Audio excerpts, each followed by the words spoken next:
ក្នុងសួនការទ្រាំចំនួនរីស្រងអងចាតែស្រងជីវ៉ាអូនប្រាថ្នាបុព្វាអ្វីដែរប្រាប់មកនួនអងរៀមបងបេះជួនមានមេប្រាប់ភ្លាមមកវាសនា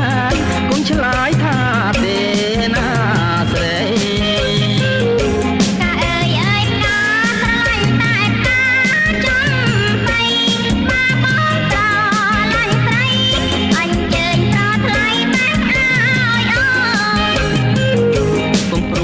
ឲ្យសងមិនអ្វីចាំប្រងបេះជួ